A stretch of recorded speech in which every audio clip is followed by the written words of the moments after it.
우리는 지난 여정 35일까지의 목적 40이라고 하는 여정을 지나왔습니다. 그리고 오늘은 이제 마지막 주간인 6주차 36일째를 맞이하고 있습니다. 그리고 또 종려주일과 고난주간이 시작되는 그런 귀한 날 우리가 주님 앞에 서 있습니다. 우리 지난 주간에도 또 식사 헌금을 해주시고 또 그리고 간식으로 헌신해 주신 분들께 감사를 드립니다. 우리는 목적 40일을 시작하면서 우리가 우연의 산물이 아니라 하나님께서 목적을 가지고 지으신 존재다. 그래서 하나님이 지으신 명품이고 또 더 중요한 것은 우리가 죄 가운데 있을 때 자기 아들의 몸을 우리를 위해서 희생하셔서 사주신 명품 중에 명품이다. 내가 그런 존재다라고 하는 것, 그 말씀을 시작으로 해서 우리가 이 여정을 시작했습니다. 여러분, 사람들이 나를 어떻게 평가하든지 중요하지 않고 하나님이 나를 어떻게 보시느냐, 주님이 나를 어떻게 보시느냐, 이것이 우리의 정체성인 줄로 믿습니다. 우리의 자존감이 어디에서 나옵니까? 내가 갖고 있는 직분에서 나옵니까? 직위에서 나옵니까? 내가 가지고 있는 돈에서 나옵니까? 아니면 내가 가지고 있는 관계들에서 나옵니까? 우리의 정체성은 주님이 나를 사랑하시고 계시다고 하는 여기에서부터 그리스도인의 정체성은 시작되는 줄로 믿습니다. 오늘도 주님께서 여러분 한 사람 한 사람을 진심으로 사랑하시고 또 십자가 보혈로 사랑의 보혈로 우리를 오늘도 덮어주시기를 원하시는 줄로 믿습니다. 그래서 우리는 그분을 예배하죠.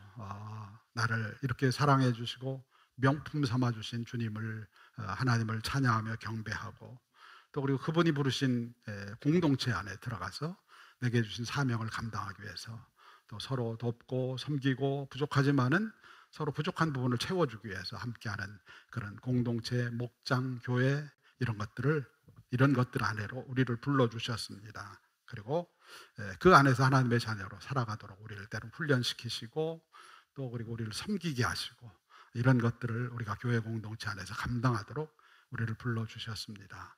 이건 전부 다 우리가 내부적으로 갖고 있는 문제들, 내부적으로 우리가 함께 모여서 서로 훈련받고 서로 세워주고 예배하고 하는 이 모든 것들은 전부 다 우리 안에서 이루어지는 일들입니다. 우리 안에서. 그렇죠? 우리 안에서 이루어지는 일입니다. 근데 우리 안에서 이루어지는 일만 주님께서 부탁하신 게 아니라 우리 밖에서 이루어질 일, 교회 공동체 밖에서 이루어질 일, 목장 밖에서 이루어질 일을 우리에게 주셨습니다. 그것을 우리는 사명이라고 합니다. 사명. 우리 모두에게 주님께서 그 사명을 주셨습니다. 그리고 그 사명은 우리가 만난 주님을 나가서 이야기하는 거예요. 이야기하는 거. 전도라고 하면 부담스럽죠? 전도는 부담스러운데 가서 여러분들이 내가 만난 예수님이 누군지, 여러분 만난 예수님 있잖아요. 여러분이 알고 있는 예수님 있잖아요. 아멘? 없는데 여기 나올 리 없잖아요. 내가 아는 예수님 있으니까 여기 나오신 거 아니겠습니까? 그 예수님이 어떤 분이라고 우리가 같이 나가서 나누는 거예요. 나누는 겁니다. 그걸 우리는 전도라고 하고 또 그걸 우리는 사명이라고 이렇게 이야기를 합니다. 마태복음 28장의 말씀은요, 제가 한 7, 8개월 전에 마태복음을 마무리하면서 여러분들과 함께 나눴던 말씀이기도 합니다. 그때 제가 이제 제자들이 선을 넘어갔다. 경계의 선을 넘어서 예루살렘과 유다와 사마리아와 땅 끝까지 가서 사명을 감당했다 하는 그런 의미로 이 말씀을 나눴던 것을 기억합니다. 내가 너희에게 권세를 주고 너희와 함께 할 터이니 너희 가서 너희는 모든 족속으로 제자를 삼고 세례를 주고 가르쳐 지키게 하라 라고 하는 그런 말씀이었습니다. 이 말씀은 예수님이 마지막 가장 하고 싶은 얘기, 유언과 같은 말씀으로 이 말씀을 주셨다고 하는 거예요. 그러니까 예수님의 그 마음에 이 절실함이 있는 거예요. 이걸 나누라 가서 제발 이걸 나누라 라고 하는 절실함이 이 마지막 유언 같은 말씀에 담겨져 있습니다. 그걸 한 번만 하신 게 아니에요. 2번이나 하셨죠. 우리 사도행전 1장 8절 볼까요? 사도행전 1장 8절입니다. 사도행전 1장 8절입니다.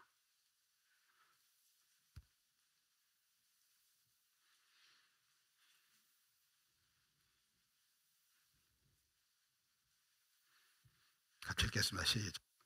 오직 성령이 너희에게 임하시면 너희가 권능을 받고 예루살렘과 온 유대와 사마리아와 땅끝까지 이르러 내 증인이 되리라 하시니라. 아멘. 오직 성령이 너희에게 임하시면은 예루살렘과 유대와 사마리아와 그리고 땅 끝까지 가서 복음을 전하라고, 예수님을 전하라고 하는 그런 마지막 명령을 또 이들에게 주셨다는 것, 마지막 사명을 주셨다는 것을 볼 수 있습니다. 가서 증인이 되라고 하는 거예요. 어디든 가서 너는 증인이 되라라고 하는 것입니다. 가서 증인이 되라고 하는데 이들이 다 가지 않았어요. 다 가지 않았다고 하는 얘기입니다. 한 500명 정도가 마지막까지 남아 있었죠. 예수님이 승천하실 때 500명이 남아 있었습니다. 이 500명 중에 다 가지 않았다고 하는 것이죠. 이 증인이라고 하는 말은 그 안에 순교라고 하는 의미도 같이 포함하고 있어요. 가서 네가 해야 될 이야기, 내가 해야 될 이야기, 내가 본 거, 그걸 이야기하는 게 증인입니다. 그러니까 증인은 때로는 위협을 받아요. 법정에서 증인을 설 때 내가 어떤 사람을 죽이는 걸 봤어요. 그 사람이 나에게 협박을 합니다. 너 이 이야기하면 너 죽어. 해도 증인은 어떻게 해야 돼요? 자기가 본 걸 얘기하는 거예요. 본 거 얘기. 그래서 증인은 때로 굉장히 위험에 처하기도 합니다. 법정에서의 증인들도 위험에 처해요.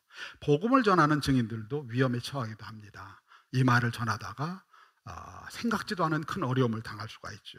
근데 주님께서 너희는 가라라고 명하신 거예요. 어떻게 가라? 증인이 되기 위해서 가라고 하는 거예요. 증인이 되기 위해서 너희는 가라라고 말씀하셨습니다. 근데 이 말씀을 들은 사람이 500명이에요.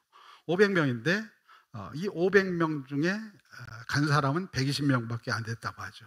마가의 다락방으로 간 사람은 120명이에요. 마가의 다락방에서 또 어쩌면은 또 떨어져 나갔을 수도 있죠. 우리가 정확히 알지는 못하지만은 왜 갔을까요? 그 사람들은 왜 갔을까요? 380명은 왜 갔을까요? 주님께서 말씀하셨잖아요. 너희라고 말씀하셨던 너희는 가라라고 말씀하셨잖아요. 너희는 가라라고 말씀하셨어요. 근데 나는 그 너희가 아니에요. 나는 그 너희가 아닙니다. 너희는 누구예요? 너희는 열심히 있는 12제자예요. 너희는 또 누구예요? 예수님 지근거리에서 따라갔던 많은 사람들이에요. 그 사람들이 너희예요. 나는 너희가 아니야. 나는 너희가 아니야. 예를 들면 여러분들 우리 교회 청소합시다. 우리 효창교회 교인들 다 우리 토요일 날 모여서 교회 청소합시다 하면은 오늘 예배 드리는 여러분 모두가 나오시나요? 나오시나요? 제가 미루어 보건대 나오지 않습니다. 몇 명 나올까요? 한 20명 나올까요? 20명? 20명 정도 나와요. 왜 안 나와요? 나는 그 사람이 아니에요. 나는 그 사람이 아니거든요.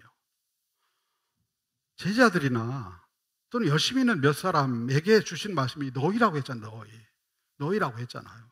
나한테 주신 얘기가 아니에요. 이건 나랑 상관없는 얘기야. 그러니까 380명 가는 거예요. 나랑 상관없는 얘기. 그 얘기하고 가는 거예요.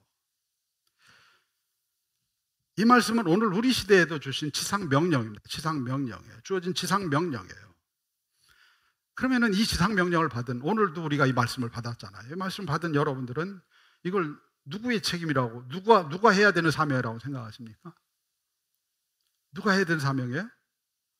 목사나? 선교사나?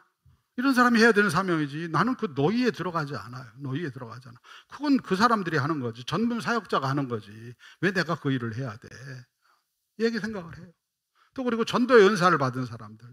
감사하게도 전도하겠다는 분들이 여러분 일어났어요. 우리 교회 안에서 이런 목적 40일 하면서 내가 좀 전도를 하겠습니다. 이런 분들이 생겨났어요. 어려운 시대지만은 전도하겠다는 그 귀한 마음을 받았어요. 감사를 드립니다. 근데 그거는 그렇게 전도의 은사가 있는 사람이나 하는 거지. 그거 왜 내가 해야 돼? 나는 빼고, 너희라고 했으니까 나는 빼고 너희들끼리 가서 하면 돼. 그렇죠? 우리 모두는 다 그렇게 생각하고 있어요. 지금 너희라고 생각하고 있습니다. 나는 그 너희에 들어가지 않아요. 어떤 사람이 그 길거리에 쓰러져 있습니다. 쓰러져 있어요. 그래서 누가 그 길거리에 쓰러진 사람을 처음 만나가지고 그래가지고선 이야기를 합니다. 누구 좀 119를 좀 불러주세요. 누구 좀 119 불러주세요. 그럼 부를까요? 아무도 안 부른다는 거예요. 누구 좀 119 좀 불러주세요.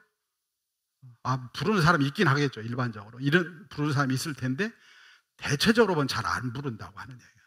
잘 안 부른다고 하는 얘기예요. 모두가 부를 것 같은데 잘 안 부른다고 하는 얘기예요. 왜 안 부르는지 아세요? 누구라고 했잖아요. 누구. 나라고 하지 않았잖아요. 누구라고 했어요. 누구. 여러분, 너희, 우리, 누구, 이런 메시지는요, 이런 메시지는 나한테 해당되는 게 아니에요. 그건 다른 어떤 사람에게 해당되는 거예요. 나에게 주는 이야기가 아니에요. 그럼 신앙은 뭘까요? 믿음은 그 메시지가 너희에게 가라, 너희는 가라 라고 하는 메시지가 나보고 하는 말씀으로 들려질 때 우리는 신앙의 순간이 왔다고 하는 거예요. 믿음의 순간이 왔다고 하는 거예요. 믿음은 뭐냐면은 너희라고 하는 그냥 일반적인 큰 그룹을 향해서 주신 말씀이 어느 날 갑자기 나에게 와서 너는 가라, 너희는 가라가 아니라 너는 가라라고 하는 말씀으로 들려질 때 그때 우리가 예수님을 알아가기 시작했다고 하는 거예요. 예수님을 알아가기 시작했다고 하는 거예요. 왜냐하면은 예수님과 내가 아무 관계가 없으면 예수님이 주신 말씀은 그냥 모든 사람을 향해 주신 말씀이에요. 모든 사람을 향해 주신 말씀이에요. 근데 내가 예수님을 알아가기 시작하면은요, 그러면은 이 메시지가 어느 정도 나에게 주는 메시지로 다가오기 시작해요. 그러니까 예전에는 왜 내가 그걸 해야 돼? 그거 할 사람 많은데, 교회 보면 열심히 있는 사람 많은데 그 사람들이 하는 거지 그걸 내가 왜 해야 돼? 내가 왜 교회 일을 해야 되고, 내가 교회에 왜 헌신을 해야 되고, 내가 왜 교회에서 섬겨야 되고, 뭐 예를 들면 여러분들 우리 목적 40이라면서 식사안금도 하고 간식도 하고 하는데 그걸 내가 왜 해야 돼? 그거 할 사람 많은데 나는 그 일과 상관없어. 이렇게 이야기를 합니다. 이렇게 생각을 합니다. 그런데 어느 날 내가 예수님을 만나고 그분을 알아가기 시작하면요, 그게 내 일이 되어가기 시작해요. 내 일이 되어가기 시작해요. 그걸 우리 신앙이라고 이야기를 합니다. 그전에는 다른 사람을 향해서 네가 하면 돼, 내가 가면 돼 라고 이야기를 합니다. 그런데 내가 주님을 알면 알수록 그게 나를 향한 메시지가 돼요. 이런 겁니다. 우리 지연아 장로님한테 제가 물 좀 한 잔 갖다 주실래요? 라고 얘기를 하면 지장로님이 갖다 주시겠어요? 안 갖다 주시겠어요? 갖다 주시겠죠. 왜냐하면 저를 아니까. 저를 알고 또 우리 장로님이 저한테 순종을 잘 하시기 때문에 갖다 주실 거예요. 근데 전혀 모르는 사람이 물 좀 갖다 주세요라고 하면 뭐 좋은 마음으로 갖다 주실 수 있죠. 근데 속에 어떤 마음을, 왜 나보고 이걸 가져오라고 그래? 여기 사람 많은데 왜 나보고 가져오라고 하지? 왜냐하면 그 사람과 내가 아무 관계가 없어요. 아무 관계가 없어요. 그러면은 그건 나를 향한 메시지가 아니에요. 누군가 어떤 다른 사람을 향한 메시지, 나를 향한 메시지가 아니에요. 신앙은 뭐냐면은 너희는 가라라고 하는 말씀이 너는 가라라고 하는 말씀으로 들려질 때 그걸 우리 신앙이라고 하고 우리의 사명이라고 이야기하는 거예요. 왜 그럽니까? 왜 그런 고백을 합니까? 왜 그런 고백을 하면서 생사의 경계를 넘어갑니까? 여기 나온 120명들 중에 대다수의 사람들이 생사의 경계를 넘어서 소아시아로, 인도로, 지금의 이란 땅으로, 아프리카로 가서 120명 중에 대다수의 사람이 순교를 당했어요. 왜 그 사람들이 380명은 다 떠나가 버렸는데 왜 그 사람들은 이 말씀을 너희는 가라가 아니라 너는 가라, 너는 가라. 누구 좀 119 좀 불러주세요 라고 이야기하지 않고 지연아 장로님 119 불러주세요 라고 이야기하면은 틀림없이 부른다는 거예요. 한 사람 누구를 지목해서 당신이 좀 불러주세요 라고 이야기를 하면 틀림없이 부른다는 거예요. 주님께서 바로 나를 지목해서 부르셨다고 하는 고백이에요. 주님께서 나를 부르셨어요. 너희는을 부른 게 아니에요. 나를 부르신 거예요. 나를 부르셨어요. 그 고백이에요. 그 고백. 왜냐하면 주님의 십자가 사랑을 내가 경험했어요. 그 십자가가 너희를 위한 십자가가 아니에요. 여러분, 여기 있는 이 십자가는 너희를 위한 십자가가 아니에요. 누구를 위한 십자가예요? 나를 위한 십자가예요. 나를 위한 십자가예요. 이 십자가가 나를 위한 십자가로 동일화되기 시작할 때 우리 안에는 주님의 사랑이 부어지고요. 주님의 사랑이 부어지고 그 주님의 사랑이 우리로 하여금 내가 하라라고 하는 말씀으로 들리기 시작하는 거예요. 내가 주님의 교회를 위해 섬기라고 하시는 말씀으로 들려지는 거예요. 내가 주님의 교회를 위해서 뭔가 하라고.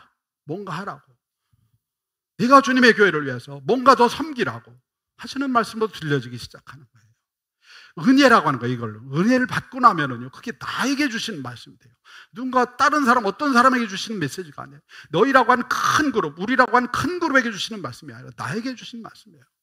예전에는 우리 청소합시다 하면 그거 하는 사람 다 따로 있는데 라고 이야기를 했는데, 은혜를 받고 나면은요, 그 우리 청소합시다라고 이야기할 때 우리가 그냥 우리가 아니라 내가 되는 거예요. 내가 되는 거예요. 왜냐하면은 내가 주님과 깊은 사랑의 관계를 시작했기 때문이에요. 그분과 내가 어떻게 관계 맺느냐에 따라서 나에게 주시는 사명의 메시지가 달라지는 거예요. 사명의 메시지가 달라지는 거예요. 그 주님의 사랑이 우리로 하여금 교회를 사랑하게 해요. 왜냐하면 이게 주님의 몸이잖아요. 주님의 몸. 예전에는 주님의 몸이라고 해도 전혀 와닿질 않았어요. 근데 내가 주님을 알고 나니까 주님의 교회를 사랑하게 되고요, 주님의 교회를 내가 어떻게 하면 더 섬길 수 있을까, 주님의 교회를 어떻게 하면 더 세울 수 있을까, 이런 마음을 갖는 거예요. 그 주님을 알고 나니까 너희는 가라라고 하는 이 말씀이 너희는 가라가 아니라 너는 가라라고 하는 말씀으로 들려지기 시작하는 거예요. 120명은 전부 다 각자가 너는 가라라고 하는 말씀으로 들었어요. 다. 그래서 그들은 마가의 다락방에 갔고요, 마가의 다락방에 성령의 능력을 받고 또 너는 가라라고 하는 말씀을 받고 거기에서 흩어져서 죽음의 자리까지 그들은 한치의 흐트럼 없이 달려갔습니다. 왜냐하면 주님께서 나를 지목해서 말씀하셨어요. 오늘도 주님께서 우리 한 사람 한 사람을 지목해서 말씀하시는 줄로 믿습니다. 너희는 가라라고 하는 게 아니에요. 앞자리에 있는 분들 죄송합니다. 우리 정여철 권사 너는 가라라고 말씀하는 거예요. 차지희 권사 너는 가라라고 말씀하시는 거예요. 어떤 특정한 사람에게 말씀하시는 게 아니라 우리 모두에게 각자 바로 그 너가 너라고 말씀하시는 거예요. 그 사명을 받고 내가 가야 할 곳이 있어요. 내가 가야 할 곳. 그곳이 꼭 선교지 아니어도 좋아요. 선교지가 아니어도 좋아요. 그곳이 꼭 전도의 현장이 아니어도 좋아요. 여러분들 보고 다 전도지 들고 나가서 전도지 돌리라고 하는 거 아니에요. 전도의 현장이 아니어도 좋아요. 주님이 나에게 보내주신 사람 또는 삶의 자리가 있다고 하는 얘기야. 거기로 가라고 하는 거예요.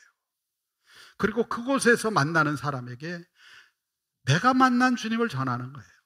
내일 새벽에도 우리가 이 말씀을 같이 나눌 텐데, 내가 만난 주님을 나누는 거예요. 내가 만난 주님. 나는 예수님을 이런 분으로 만났어. 내가 힘들고 어려울 때 예수님 만났어. 그분들에게 여러분들이 사형리 설명 못하는데 굳이 설명하지 않아도 돼요.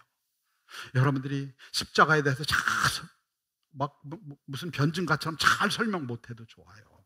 그냥 내가 만난 주님, 나와 함께 하신 주님, 나를 교회에 나와서 예배하게 만든 주님, 그 주님 얘기를 하면 되는 거예요. 사람마다 다 다르고 정도의 차이가 있을 거예요. 그런데 내가 그 이야기를 하면은요, 내가 입이 묻어내서 잘 얘기하지 못해도 이미 성령께서 일하기 시작하십니다. 전도는 내가 하는 게 아니에요. 내가 거기 가면은 성령께서 이미 일을 시작하세요. 중요한 거는 그 물꼬는 내가 트는 거라고 하는 얘기예요. 내가 가서 얘기하는 거예요. 어쩌면은 내가 아니면은요, 그 사람은 복음을 들을 기회를 영영 놓쳐버릴 수도 있어요. 여러분의 가족 중에 누군가는 내가 아니면은 복음을 들을 기회를 영영 놓쳐버릴 수 있어요. 얘기하겠죠. 요즘 교회 모르는 사람 어디 있고 예수님 모르는 사람이 어디 있어? 맞아요. 압니다. 근데 어떻게 알아요? 정보로 알 뿐이에요. 정보. 믿는 사람이 깊이 만난 주님을 아는 게 아니라 그냥 그들은 주워 들은 얘기로 알아요. 복음을 아는 게 아니에요. 예수님이 누군지를 아는 게 아니에요. 그들은 예수님을 몰라요. 예수님이 우리의 구원의 영광, 구원의 역사고 생명인지 몰라요. 예수님이 우리에게 영생인지, 그리고 예수님이 내 안에, 그분을 영접할 내 안에 와서 사시는지 이걸 잘 몰라요. 사람들은 잘 몰라요.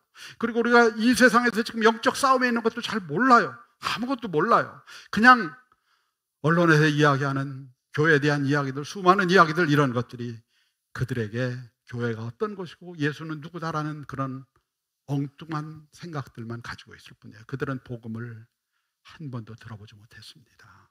한 번도 들어보지 못했어요. 뉴스에서는 복음이 나오질 않아요. 뉴스에서는 그냥 교회에 대한 이야기만 나올 뿐이에요. 어쩌면은 여러분 가까이 있는 누군가는 한 번도 복음을 들어보지 못했어요. 여러분들 가까이 있는 누군가는 예수님이 누군지 전혀 알지 못하는 분들이 대다수입니다. 그리고 그 사람들은 어쩌면은 내가 아니면은 예수님을 만나볼 기회가 없어요. 셀교의 아버지라고 하는 랄프 네이버라고 하는 유명한 분이 있습니다. 우리 한국교회 한참 동안 셀 처치가 이제 그 소그룹 활동으로 이제 많이 활동을 했었는데, 이 많은 교회들이 이제 이 셀 처치를 했었는데, 그 일에 이제 아주 굉장히 중요한 역할을 한 분이 랄프 네이버라고 하는 분이에요. 근데 그분이 이제 한국에 한번 들린 적이 있어요. 한국에 들려가지고 자기 이야기를 한번 들려준 적이 있습니다. 눈물을 흘리면서 들려준 이야기예요. 그의 아내는 간호사였습니다. 근데 아내를 통해서 한 의사를 친구로 사귀게 됐어요.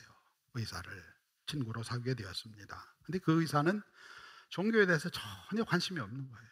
전혀 관심이 없어서 어떻게 하면은 이 사람에게 복음을 전할 수 있는 기회를 가질 수 있을까 고민을 했습니다. 그래서 생일 즈음쯤 해서 성경책을 한번 선물로 줘야 되겠다. 성경책을 선물로 주는 것도 굉장히 중요한 복음을 전하는 접촉점입니다. 접촉점이에요. 성경을 한번 줘야 되겠다 하는 생각을 했습니다. 그래서 성경책을 사가지고 찬장 위에, 집에 찬장 위에 이렇게 올려놨어요. 그래서 이걸 줘야지, 때가 되면 이걸 줘야지 하고 올려놨습니다. 올려놨는데 그때 마침 랄프의 아내가 임신을 하게 되었고요. 해산할 때 그 의사와 깊게 교류를 하게 됐습니다. 이런저런 얘기를 많이 나누게 됐어요. 많은 시간을 함께 할 수 있었는데 그날도 그 의사와 야구 경기에 대해서 이야기하고 있었다고 하는 얘기예요. 그때 성령께서 랄프의 마음에 그에게 예수님을 믿으면 영원한 생명이 있다고 하는 그 메시지를 함께 나누면 좋지 않겠느냐라고 하는 마음의 감동을 주셨다고 하는 얘기예요. 근데 이런 마음의 감동만 있는 게 아니잖아요. 이런 마음의 감동이 오면 또 뭐가 옵니까? 의심과 불신의 마귀가 찾아와요. 야구 경기 얘기가 안 끝났어. 지금 얘기하면은 이상해져, 분위기가. 그러니까 오늘은 야구 경기 이야기만 해. 다음번 기회를 찾아. 라고 하는 또 다른 음성이 들려왔는데, 두 번째 음성에 이 랄프는 그렇게 하겠다고 작정을 했어요.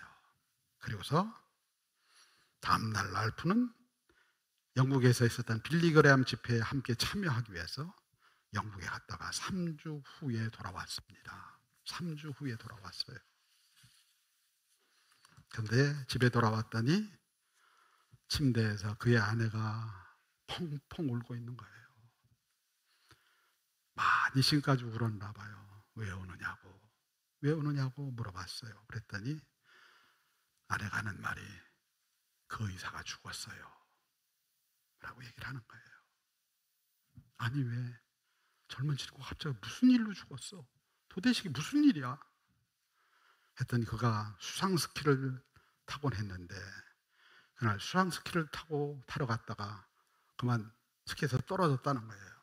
근데 그 뒤에 다가오던 보트가 그걸 피하지 못하고 이 의사를 들이받았는데 몸이 두 쪽 날 정도로 몸이 깨어져서 죽었다고 하는 그런 얘기예요. 그때까지 랄프의 집에 찬장에는 성경책이 그냥 그대로 거기 올려놔져 있었어요. 그의 장례를 가까워졌던 랄프가 집례하게 되었습니다. 그리고 나서 그 후에 그 집 가정부를 만났는데 그 가정부가 이런 얘기를 하는 거예요. 그 의사는 당신을 존경했습니다. 그리고 당신과 함께 성경 공부를 했으면 좋겠다고 하는 이야기를 여러 번 했습니다. 랄프는 복받쳐오는 울음을 멈출 수가 없었다고 하는 얘기예요. 내가 한 영혼, 나로부터만 복음을 들을 수 있었던 한 영혼을 놓쳐버린 것에 대한 자책과 회개와 뭐라고 표현할 수 없는, 그 이후로 자신은 어느 순간에서든지 복음을 전하는 일을 놓지 않는다고 하는 그런 고백을 해요. 그 의사에게 복음을 전할 수 있는 유일한 사람은 랄프였습니다. 주님은 그 의사의 영혼을 그에게 부탁했고 그에게 기회를 주었어요. 그런데 그 랄프는 그 기회를 붙잡지 못했습니다. 시간은 이 랄프와 의사를 기다려주지 않았어요. 여러분, 그런 얘기 많이 하잖아요. 시간이 우리를 기다려주지 않는다고. 화해해야 되는 사람이 있는데 화해할 시간이 많지 않다고. 왜냐하면 시간이 우리를 기다려주지 않기 때문에. 누군가에게 내가 복음을 전해야 되는데, 내 사랑하는 가족에게 복음을 전해야 되는데, 다음에 하면 되겠지, 다음에 하면 되겠지. 그 다음이란 기회가 우리에게 올 수 있을지 알 수 없다고 하는 거예요. 주님은 우리가 주님의 자녀라고 말씀하십니다. 주님의 자녀이니까 주님과 같은 마음을 품기를 원하세요. 주님은 그분의 DNA 안에는 잃어버린 영혼을 향한 사랑이 있어요. 그래서 마지막 주님께서는 이 땅을 떠나시면서도 잃어버린 영혼에 대한 안타까움, 잃어버린 영혼에 대한 갈망, 이것을 제자들에게 말씀하셨고, 그 제자들은 그 말씀을 받아가지고 세계 각지로 가서 자기의 목숨을 던지면서 그 일을 감당했던 거예요. 나를 사랑하시듯이 그분은 또한 나뿐만 아니라 죽어가는 잃어버린 영혼을 사랑하신다고 하는 것입니다. 그리고 이제 주님께서 우리를 자신의 몸이라고 해요. 이 김정반이 주님의 몸이고요, 여러분의 목장이 주님의 몸입니다. 우리 교회가 주님의 몸이에요. 그런데 이 주님의 몸이 식물인간이 되기를 원하지 않으세요. 중환자실에 모여 앉아가지고, 중환자실에 누워서 손도 없고 발도 없고 그냥 머리만 살아서 있는 그런 교회가 되기를 원하지 않습니다. 우리의 목장과 우리의 교회가 중환자실이 아니에요. 우리끼리 모여서 서로 친교하고 서로 나누고 그러라고 우리를 불러주신 게 아니에요.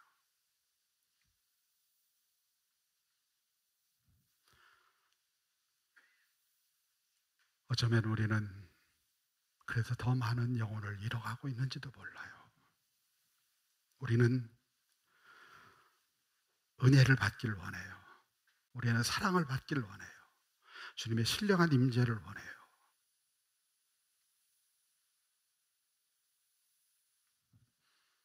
전부 다 나와만 관련된 거예요. 나와. 내가 이거 받고 싶어요.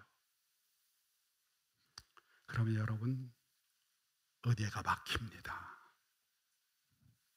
통로가 막혀버려요. 오늘 한국교회가 어려운 이유는 뭐냐면은 은혜의 통로가 막혀버렸어요. 주님은 우리에게 너는 가서 전하라고 하는 말씀을 주셨는데, 저부터 시작해서 우리 모두는 그 일에 대해서 관심이 없고 그냥 우리끼리에 관심이 있어요. 우리끼리에. 내 옆에는 나 아니면 복음을 들을 수 없는 수많은 사람들이 있는데 우리는 그들에게 관심이 없어요. 우리 교회가 어떻게 하면 잘 유지될 수 있을까? 우리 목장이 어떻게 하면 재밌게 잘 지낼 수 있을까?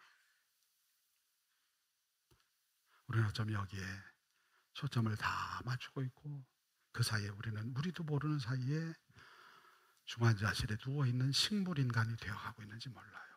나도 모르는 사이에 오로지 우리에게만 관심하고, 주님은 잃어버린 영혼에 대한 안타까움이 있는데 우린 그만 갖지 못하고 그저 받은 은사도 나만 위해 사용하고 받은 은혜도 나만 위해 사용하고, 내가 잘 살아야지, 내가 은혜를 입고 내가 신령한 자리에 있어야지, 그것만 우리가 구하고 있는지 몰라요. 그래서 주님이 원하시는 더 깊은 곳을 가지 못하고 거기에 그냥 머무르면서 불평과 원망을 쏟아내고 있는지 모릅니다. 주님은 우리에게 오늘 가라고 하십니다. 너희는 가라가 아니에요. 너는 가라라고 말씀하십니다. 너는 가라. 여기 예배 참여한 사람 중에 한 사람도 예외가 없습니다. 저부터 시작해서 우리 모두 예외가 없어요. 너는 가라 하셔요. 너희는이라고 하는 말을 통해서 우리를 빠져나가게 하시는 게 아니라 너는 가라고 하시는 거예요. 120명은 다 그렇게 들었어요. 너는 가라로 들었습니다. 너희는 가라가 아니라 너는 가라라고 하는 말씀으로 들었어요. 그래서 우리가 주님을 온전히 알지 못해도 좋아요. 아까 말씀드렸던 것처럼 사역리를 몰라도 좋아요. 그냥 내가 알고 있는 예수님을 누군가에게 전해주세요. 내 가까운 사람에게 전해주세요. 그냥 내가 입을 떼면은요 성령께서 말씀하시기 시작할 거예요. 전도는 내가 하는 게 아니에요. 나는 입만 뗄 뿐이에요. 전도는 그분이 하십니다. 전도는 이미 준비된 영혼들이 있어요. 그 영혼들을 위해서 우리가 입을 떼지 못하고 있을 뿐이에요. 입을 떼면 그분이 일하십니다. 주님께서 오늘 바로 이 사명의 자리로 우리를 부르셨습니다. 사명이라고 말하니까 너무 힘들죠. 그냥 가라고. 어디로 가라고? 내 가까운 사람에게 가라고. 가서 내가 만난 예수님, 내가 경험한 예수님, 그 예수님을 다 다르죠. 여러분 다 깊이가 다르죠. 어떤 분 깊은 걸 만났고 어떤 분 얕은 걸 만났는데 그냥 상관없어요. 그냥 내가 교회 나오는 이유가 있잖아요. 여러분 교회 나오는 이유 예수님 때문에 나오는 거 아니에요? 그냥 그 예수님 전하세요. 내가 교회 나오는 이유, 내가 신앙생활하는 이유, 그 예수님을 그냥 여러분들이 나누시면 돼요. 그리고 이 예수님이 나한테 이렇게 좋은 분입니다. 당신도 이 예수님 만났으면 좋겠습니다. 하면은 성령께서 그 사람을 나보다 더 깊은 신앙의 자리로 이끌어갈 수도 있어요. 우리가 마지막 주간이다. 마지막 주간은 우리 안에서 다 이루어졌어요. 지금까지 전부 다 우리 안의 일이에요. 우리 안의 일. 예배도 우리 안의 일이고 하나님의 가족도 우리 안의 일이고 섬김도 우리 안의 일이고 다 우리 안의 일입니다. 근데 마지막 한 주간은 우리가 누구에게 가야 될까? 주님 가라고 하시는데 누구에게 가야 될까? 우리가 오늘 물어보시는 질문입니다. 바로 이는 주님 나를 사랑하셨어요. 너희를 사랑한 게 아니라 오늘도 나를 사랑하십니다. 내게 은혜를 주셨습니다. 그 은혜를 가지고 유 메시지가 아니에요. 너가 아니라 아이 메시지. 나보고 가라고 하셔. 나보고 오늘 가라고 하시는 그 말씀을 붙들고 나가는 우리 믿음의 성도들 되기를 주님의 이름으로 축원합니다. 우리 함께 찬양하겠습니다.